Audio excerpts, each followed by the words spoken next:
दोस्तों रजनीगंधा, जिसे कि ट्यूबरोज के नाम से भी जानते हैं, इसका मेन फ्लावरिंग सीजन बरसात का यानी कि जुलाई से सितंबर के बीच का होता है। इस बीच पौधों में काफ़ी अच्छी फ्लावरिंग होती है।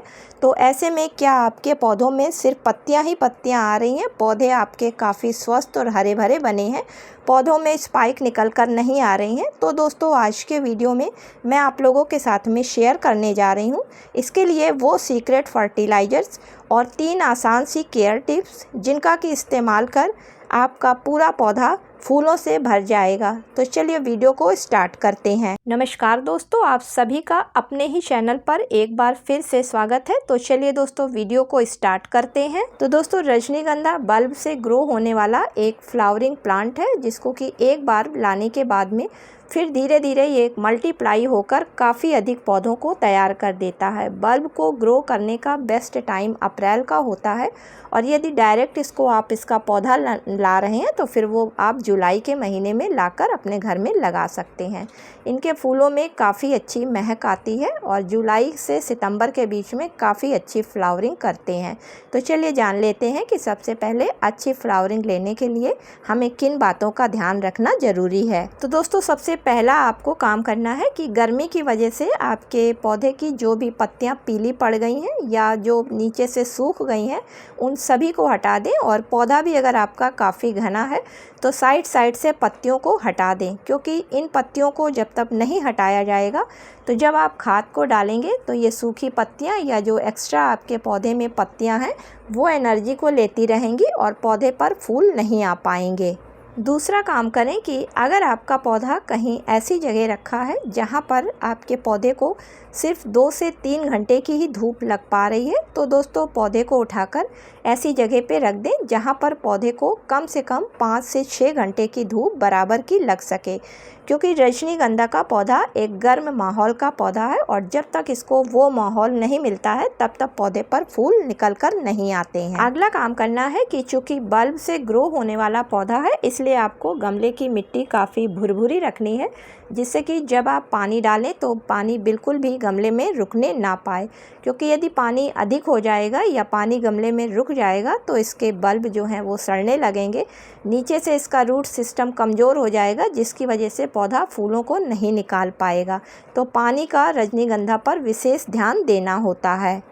तो दोस्तों ये 3 ऐसे ज़रूरी काम थे जिनको कि ध्यान में रखते हुए अगर आप अपने रजनीगंधा के पौधों में खाद का सही इस्तेमाल करते हैं तो आपके रजनीगंधा के पौधे पर फ्लावरिंग स्टार्ट हो जाएगी।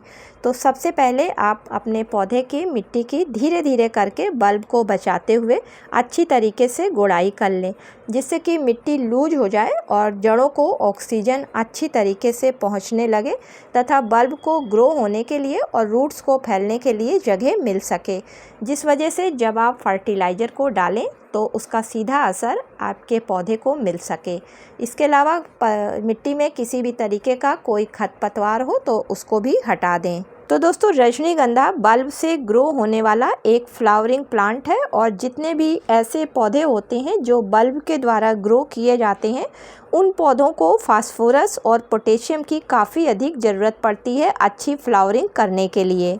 तो दोस्तों रजनीगंधा के पौधे को जब भी आप लगाएं तो कम से कम 10 इंच के गमले में लगाएं। तो यहाँ पर मेरा पौधा 12 इंच के गमले में लगा हुआ है, लेकिन मैं 10 इंच के गमले के हिसाब से फर्टिलाइज़र को तैयार कर रही हूँ।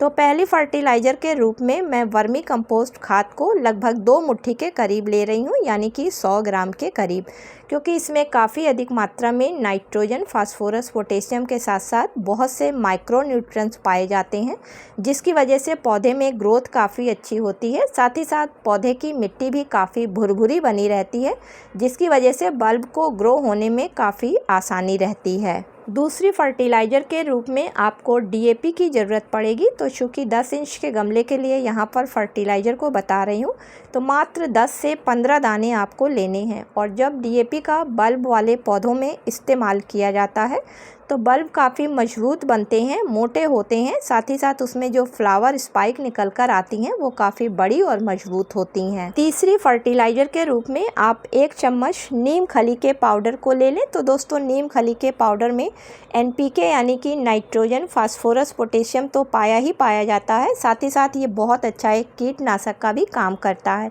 और जब इसका मिट्टी में इस्तेमाल किया जाता है तो मिट्टी में किसी भी तरीके के कीड़े मकोड़े या फंगस नहीं लगती है। साथ ही साथ इसमें विटामिन C और मैग्नीशियम, आयरन जैसे भी पोषक तत्व पाए जाते हैं। चौथी फर्टिलाइज़र के रूप में आपको पौधे के लिए पोटेशियम की ज़रूरत पड़ेगी, क्योंकि दोस्तों जब किसी भी फूल वाले पौधे में पोटेशियम का इस्तेमाल किया जाता है तो फूलों की साइज बड़ी होती है और उनका जो रंग होता है वो काफ़ी चटक निकल कर आता है। इसके अलावा पौधे पर कलियां अधिक बनती हैं।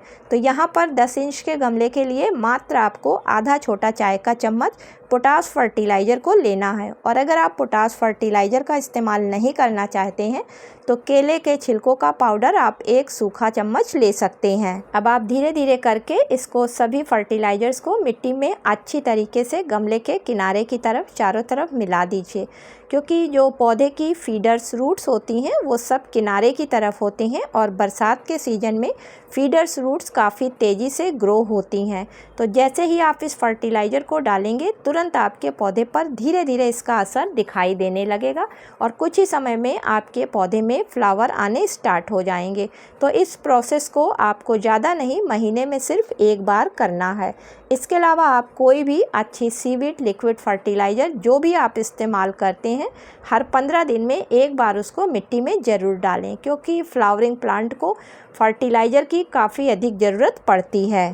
तो दोस्तों उम्मीद करती हूँ कि आज का वीडियो आप लोगों को पसंद आया होगा। यदि पसंद आया हो तो इसे लाइक और शेयर करें और चैनल पर पहली बार विजिट कर रहे हैं, वीडियो पसंद आ रहा है तो चैनल को सब्सक्राइब करें। मिलती हूँ किसी अगले वीडियो में किसी नई जानकारी के साथ में। तब तक के लिए दोस्तों हैप्पी गार्डनिंग।